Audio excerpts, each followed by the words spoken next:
It can't be.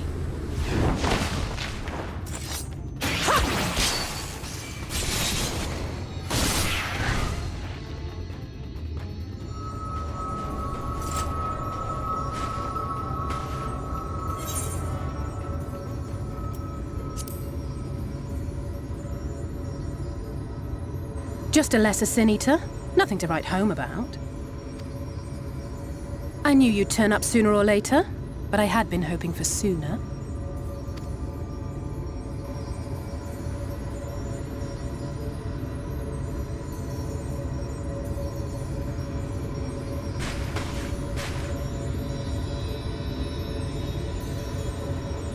How are you?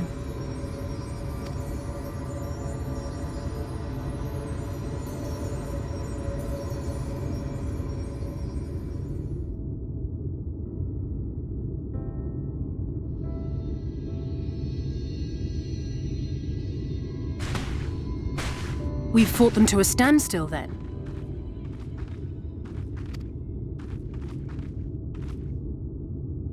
The Exarch did say that the Empire seemed to have drawn back when he last looked in on the source. But without knowing for sure how fast time was passing there, I couldn't help worrying that a lot might have happened since then. I'm heartily relieved to hear that it hasn't, just as Alphino must have been. As you can imagine, both he and Urianger were desperate to hear the news from home when I arrived. I haven't actually seen Thancred and Y'shtola yet, but they will have heard all the latest developments from the Exarch by now, or should have at least.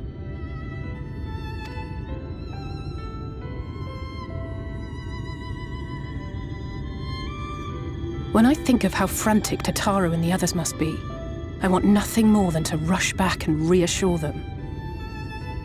But we still haven't found a way to reverse the summoning. And even if we had, we couldn't just ignore Urianger's vision. He may use 10 words where 1 would suffice, and they may often obscure as much as they reveal. But on this matter, he was as clear as day. I do not doubt for one moment that he saw what he claims. Nor how difficult it must have been to speak about them.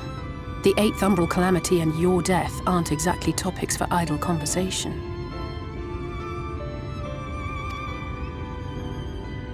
As much as I might want to go home, I don't want to go home to that. We can't allow the rejoining to happen, which means we have to save the first from the Sin Eaters.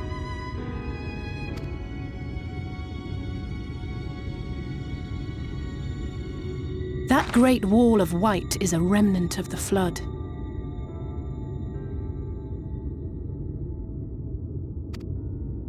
A 100 years ago, the balance in the first tipped decisively in favor of light.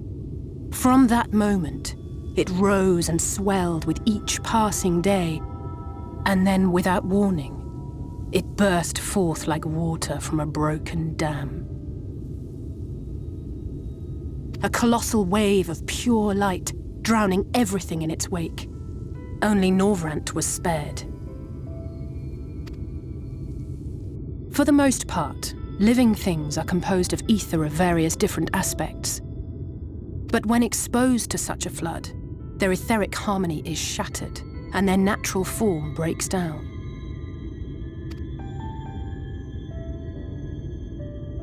Then they either perish, or are warped into mindless abominations.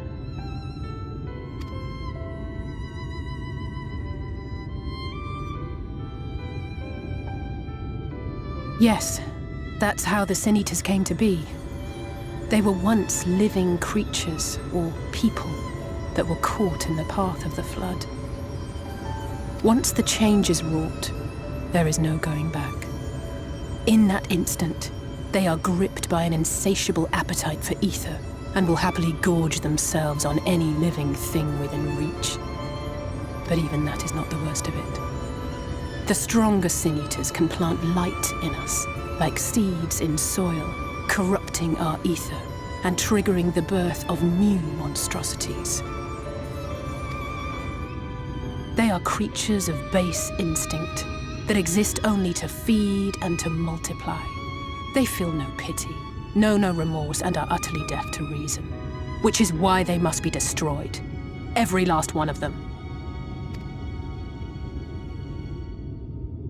The infirmary is full of the Sin Eater's victims, left here to spend their final hours waiting for the change to overtake them.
You